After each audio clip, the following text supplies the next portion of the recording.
や、hello 皆さん。This is Yuki, your reality simulation VULs, and today I'm going to make two main announcements. First of all, it has been a birthday this week.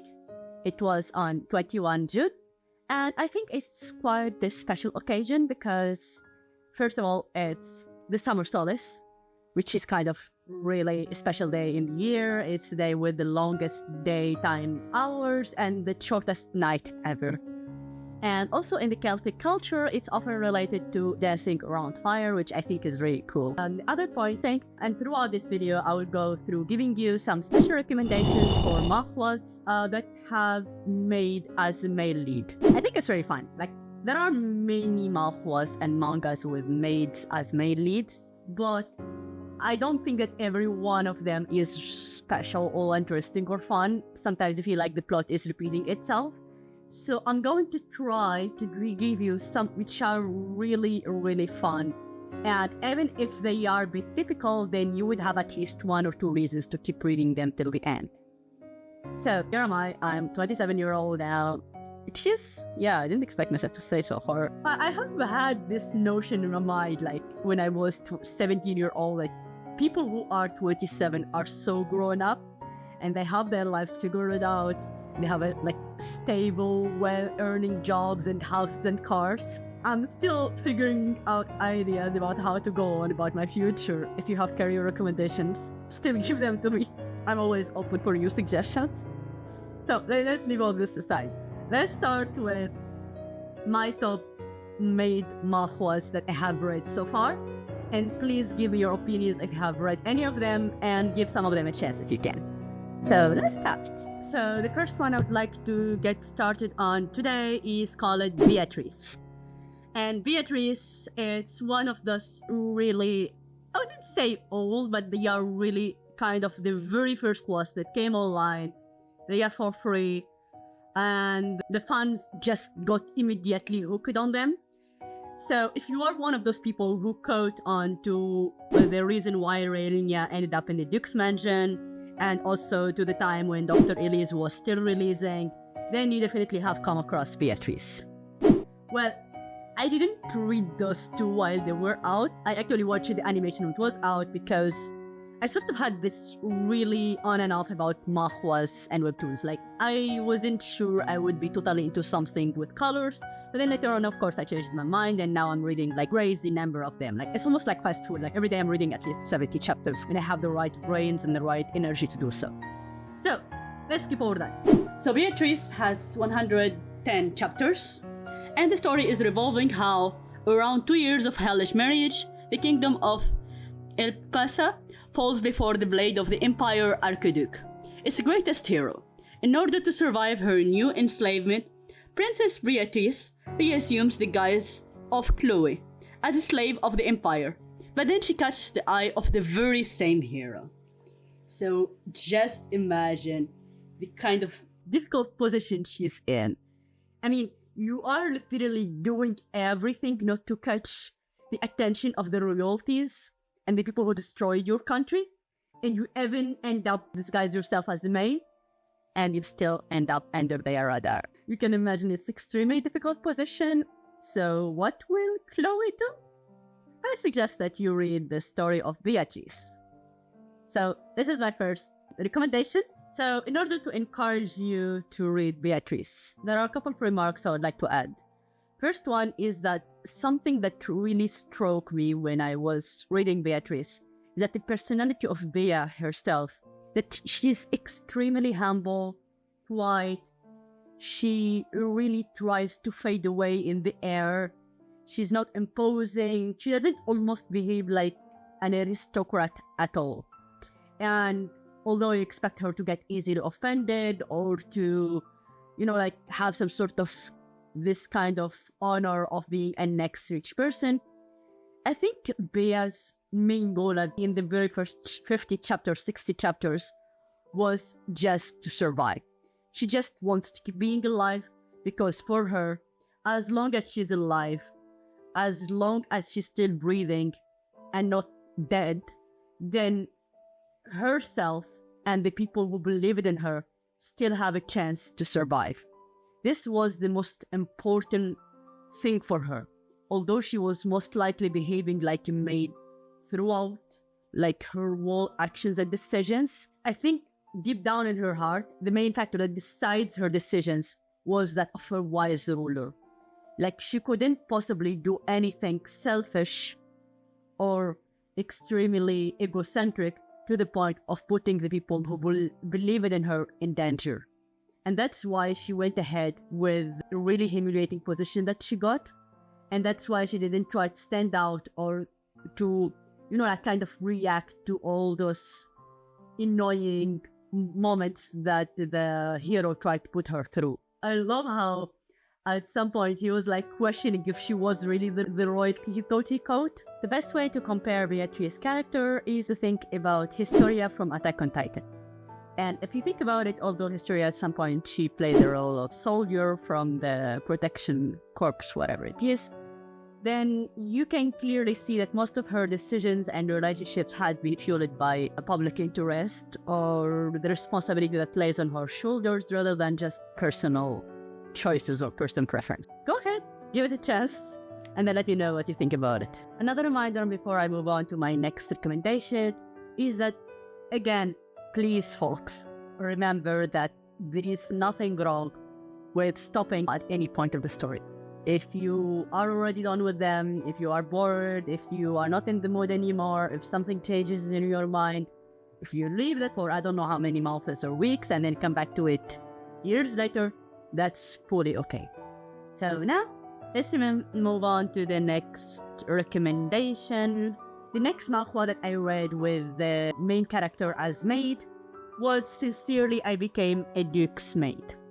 And it has 111 chapters. I woke up one day inside the story of a novel as the maid of the disgraced duke and side character. Will Alejandro's fate change with the appearance of a new extra character? What is the truth behind his cursed mark? An important point I have to make for you today, because beside the fact that it's an age gap romance, is the fact that the feeling of reading this manhwa is like when you have this really feral, aggressive cat and you are trying to get close to it. And this cat is really traumatized. It has a lot of abandonment issue. It has a lot of, backstabbing, which she went through, or he, whatever. And you are trying to get closer. You are trying to build up your relationship with somebody extremely traumatized and a difficult situation. And so it's gonna be a very long process where you are trying to earn their trust and trying to get them to, let you around them without being suspicious or whatever. So this is what is it like. And also for the heroine is for her to move on slowly from being this mother protective figure or maybe excessive fan of this particular character to somebody who is a potential love interest of the main character. So both of the characters, like the maid, that are going to go through love transformation from the beginning till the end of the manhwa. And of course, their positions, their feelings, and their thoughts are going to evolve along the way. The heroine who got reincarnated in this manhwa, of course, she has a lot of clues here and there about how to save the Duke from his cursed mark. However, she doesn't have the answer. So she has to observe the people around him, the servants, the politics of the house, and the people who come in and out, in order for her, alongside with the Duke, to figure out the real answer, like how to basically help him and how to restore his position among the people he should be governing. I hope that you try this manhwa, but just in case this is not your cup of tea, then there are other types of maid manhwas that I'm planning to suggest throughout this video. Please keep watching. The next one I would like to introduce to you today is an extremely political, symbolic, social issue kind of discussion type of manhwas. And really, if you are the kind of person who cannot enjoy those topics, or if you feel like they are way too complicated and you are just in for the light, fluffy romance and simple story, I wouldn't recommend it. But if you want something deep, something definitely remarkable, that has a really large fandom and almost nobody I have saw online so far feels disappointed by it, then please read Light and Shadow. And again, Light and Shadow is one of those really early manhwas that have came out, and that one of my first reads too. And it's revolving around how it is a rude insult when a lowly and headstrong servant Edna comes to marry Duke Eli, instead of the noble daughter he expected. But the ambitious maid hides a never bigger secret behind her obvious ruse, one that could change the kingdom's very history. Can the two find freedom, redemption, and love without drawing their swords on each other? So this is the summary of the story, and moving on to why you should be actually reading Light and Shadow. So first of all, Light and Shadow has 103 chapters, and also a sequel called Golden Time, which follows on the story of the daughter of the two maids. So Edna's character is really strong, independent woman who has studied, like economics, trade, politics, everything while she was a child, with her aristocrat royal family like parents. And I think the main question that comes to your mind after reading the summary and also after exploring the very first chapters, why is she now maid? What made her go and, risk her whole life and propose to this somehow commoner military guy who suddenly became aristocrats because just the king wanted to keep him under his control? I don't think that she initially had much of a choice, but she's one of those really intuitive, smart people who knows how to turn a crisis into an opportunity. So this is all what I can say about her. And the other point I would like to make about this manhwa is that I hope that you don't get turned off by the first or second chapters, because this is the kind of reverse romance where things start really rough, based on a loveless marriage, based on common interest, where she sort of senses you won the lottery by getting her, and she sort of thinks he can be a really good stepping stone for her future plans without really voicing them out. But it slowly grows into respecting each other as humans first, as persons, eventually relying on each other's, and of course, with the course of time, at some point, falling in love with each other. But it's not so obvious, it's not the final goal, and I think you should really, really focus on the context and try to understand the various dimensions of how the story was written and all the side characters and how they're getting affected by the decisions and the actions of both the maid lead and female lead.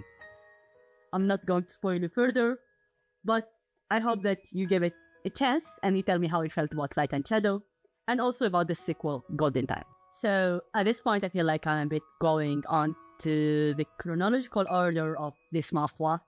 I mean, not an exact chronological order of when they were available online or with English translations for free or whatever, but more like from older manhwas till the newer ones that are going to be fandom. And the next one I would like to mention now is a manhwa called Detective of Muiella. I am not giving it the right pronunciation because the name is coming from a German name, so please excuse me here. And Detective of Muiella has 130 chapters. To be honest, I actually discovered it fairly recently, last week, when I was doing the research for this particular video. And the thing is that I have always known about Detective Muiella, like I always saw the poster somewhere, the name somewhere in different manhwa websites. But I have never really read it because I had so much on my reading list, so I didn't go that far. But actually, it's very well known classic manhwa among the first ones that came out. Like what we call it the Dr. Elise. The first advice I would like to give you if you decide to read Detective Muiella is that you really do your best to reach chapter 30. As you reach chapter 30, after you go through the very first major plot twist, I guarantee you will not want to stop. But if you only start the first 10 chapters and you are just disappointed and sad and that's not what you expected and you stop there, then I don't feel like you are giving this particular manhwa justice. So, the story is revolving around Kate Smith enjoys her quiet life as a maid and has no interest in getting married. Her resolve only deepens as she watches her peers soon sworn over the moody manservant Ian. Whether it's fate or bad luck, Kate quickly finds herself in a series of compromising encounters with him. One day, another maid goes missing, and the mystical happenings that follows only intensify her suspicions about Ian. As the expert detective, Jade Gillian comes into town. Can he help uncover the truth? Yeah, so I don't think Ian's identity will be the major question here because I feel it's fairly easy to guess from just the summary, not even from the very first chapters. But I think what really gets you horribly confused is that the character of Ian is actually a good character or an extremely bad character. Like, I feel like it's a bit hard to figure out, especially in the beginning. And on the other side is that how okay everyone in the household that she was living in were with all these kind of missing cases of orphan maids. Why is nobody digging into it? Why is it not seemingly an issue? So there are many question marks that form around the plot along the way. You might think that the story starts off as this kind of mellow, hater, enemies to lovers, stereotypical plot. But believe me, the plot gets more interesting eventually.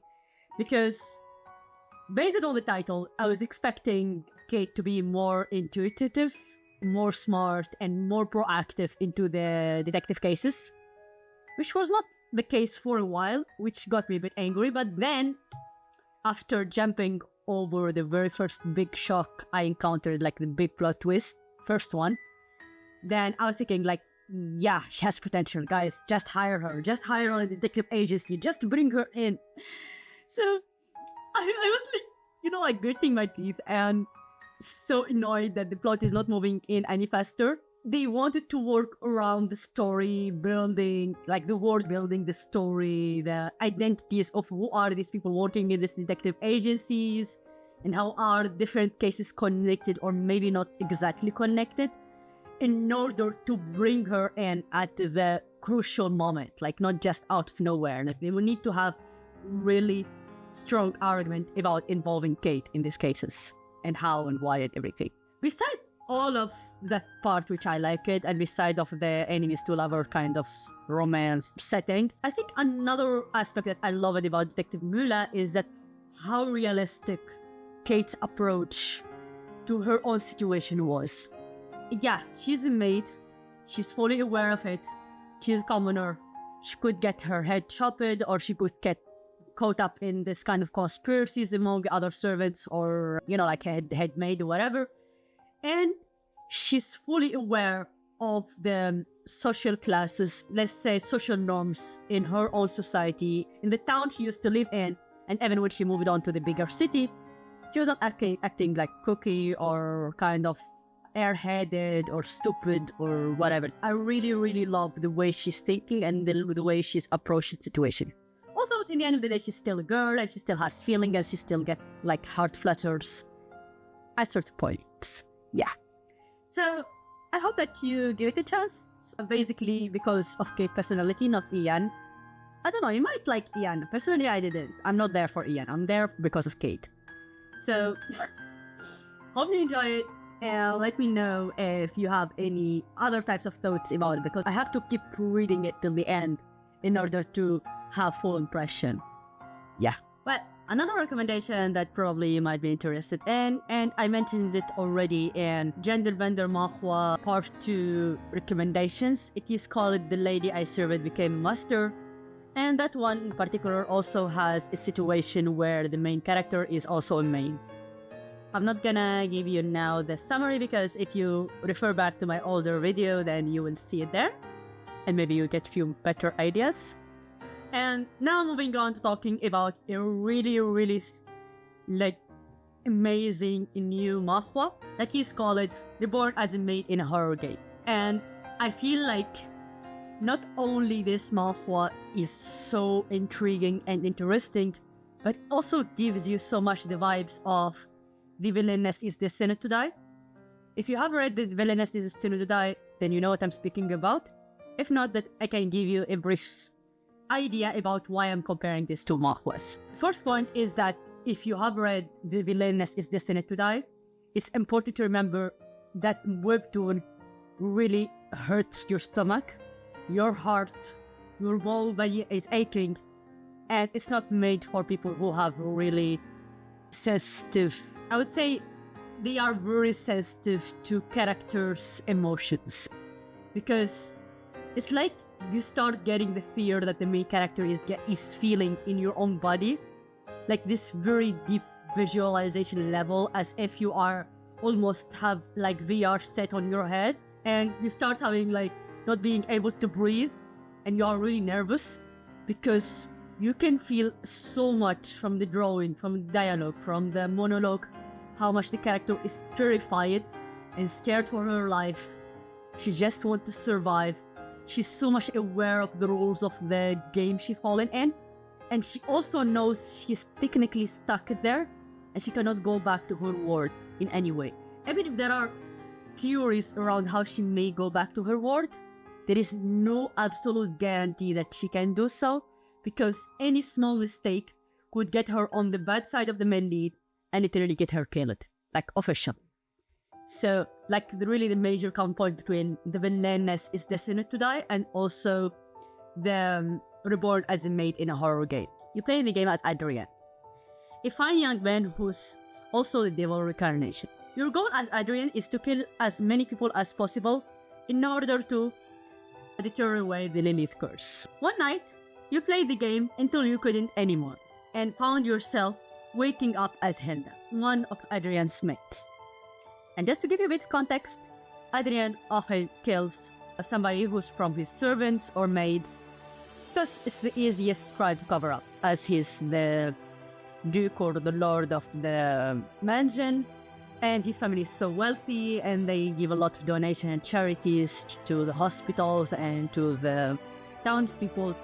So as long as it's not somebody who's visibly sociably active out there, then it's much easier crime to cover up. And Hilda has to do whatever it takes in order to stay alive. And when I say whatever it takes, it means anything. Even come up with this really big lies and bullshit that she herself had never planned. She said out of the spur moment, and even coming off as a really strange, weird person while doing whatever the heck she comes up with. So no matter how much I fear for my life, I don't imagine myself ever going this far and passing off as a weirdo or as really extremely inappropriate person just to keep myself alive. Like, she starts making up a lie, it just goes wild. Like, even she herself, she didn't even plan for it. So I hope you read it. The drawing is extremely beautiful. It's one of the best Manhua drawings I saw so far in my life. And it fits so well also with the horror survival theme. I remember I took a lot of screenshots, I put them on my Twitter. If you ever follow me on Twitter, you will see them there, but they would be considered spoilers. Most likely the ones which are showing on the side are also kind of spoilers, but anyway. So, I'm not saying that you're gonna strictly love Hilda or hate Adrian, but I think you should just give it a chance, and, you know, like, it would be really amazing if one of you already know it and puts for me the theory for what will happen in the second season, because I also have my own theories around that. Yeah, another point I would like to add to Reborn as a maid in horror game. I know this is a far-fetched theory of mine, but I have a feeling that, like Hilda's role in the game, I think she's more likely to become more like Adrian. I feel like she might at some point take away the role of the devil from him, or something like that. Reborn as maid in horror game. It has 50 chapters, and that marks the end of season 1. And it should have like season 2, but we all know when it's going to be translated. So you can keep watch for it in other Manhua recommendation Facebook groups, or simply check frequently your website, your preferred website.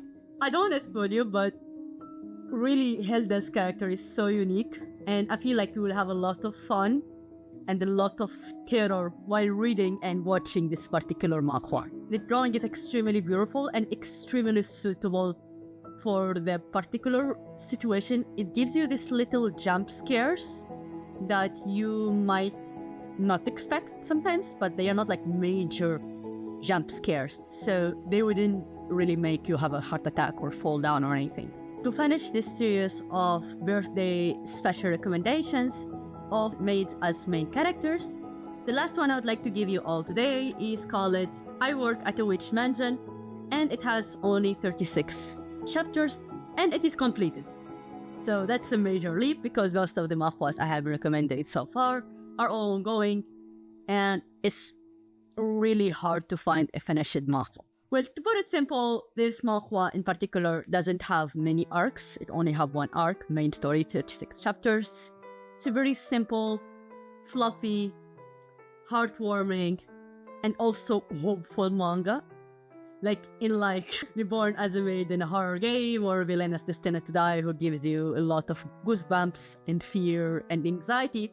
This one, on the other side of the world, gives you a lot of calmness, like feeling of achievement and peace and a lot of things. Like really so fluffy, so fuzzy. Well, it starts in a bit dramatic way, but the way things go on eventually and wrap up is very satisfying. Of course, you will feel like it was cut a bit short. Like, you get so much inspiration and you wish it was like 60 chapter, maybe 100 chapter at least. But there might have been other circumstances. It might have been maybe the first work of the mangaka or manhwa writer. It might have been a test project. They might have been under a lot of pressure in their normal life or day job or whatever they are doing. So it's kind of understandable. I mean, sometimes in order not to mess up story, it's better to wrap it up quickly and nicely. So I'm not blaming that in any way. I appreciate the work for whatever it is. And if you want to hear a bit more about the summary, what did I get myself into? Elena works at a theater troupe as a cleaner with a big dream of making it on stage. But when the troupe is disbanded overnight, she's forced to find a new job. Luckily, she stumbles upon an old mansion where she's hired as a maid. But there is something strange about the maid, madam of the house. To clarify a bit about why this is a major problem for Elena when theater group got disbanded, is because she got promised by one of the actors, like the major wealthy actors in that band, that if she works as cleaner there, then one day they're going to teach her how to become an actor herself, and they are going to give her like a back alleyway into the theater world. And as naive, as simple, as gullible Elena was, she trusted into this person, and she has been doing this cleaner job for actually 5 years. Imagine spending 5 years into a really hard working, physically taxing type of job because you have this big dream, but then the dream totally evaporates and disappears, and the person you trusted so much says, well, actually I was lying to you, just open your eyes, just go back to reality. I'm doing you a favor by pushing you back into reality. I was as much angry as Elena herself. But this crisis gave her a foot into even a bigger world, and I think that's where our story starts. So I hope that you read I Work at a Witch Mansion, and also you get a bit patient with the characters, because sometimes it's a bit hard to understand how certain characters are thinking or why they're behaving certain ways if you don't understand the various dimensions of trauma and also of different social perspectives. I don't want to really go into it the lot of spoilers, but I think the characters you should focus most on in the story are basically Elena, the madam of the house, and the maid servant of that house. And also try to put yourself in the shoes of each single character. Like, how would you feel or how would you react if you were in the position of this one or this one or this one? So this is all I can say. Again, thank you all for attending my birthday recording. Hopefully you enjoy one of these recommendations. For those of you who had stayed until the very end of this video, I have a bonus illustration that I would like to show you, which is a birthday illustration that I had commissioned one of my favorite artists called Drain with E not A on Instagram. And it shows my avatar Yuki with a Gyaru style outfit. I hope that you love it, and also feel free to contact that artist if you want to do any kind of, like artworks, illustrations, and your favorite ideas. The reason why I commissioned this art is because the artist is one of my favorite. I needed an excuse to, spend that amount of money, and I feel like my birthday was a really good excuse for myself. Very convincing, honestly. My capitalist commercial self was very convincing. But again, I don't regret it because I really love that artist and I really love their style, their coloring, and everything. Another point is that I'm really big fan of Ghetto fashion style. If you advertise it, it comes from the 1990s. It doesn't have probably any deeper meanings to it because I looked into it, but it's so cool, and I love how they often talk in Gen Z kind of language, and they might be a bit imposing and strong and anti-social norms kind of style and personality. And they often have this extra accessories and so cute and so fashionable. And probably there are several animes with ghetto characters that I somehow really love. So to get away from my obsession, I'd like to tell you all have a nice week and see you next week in my next video. Bye bye!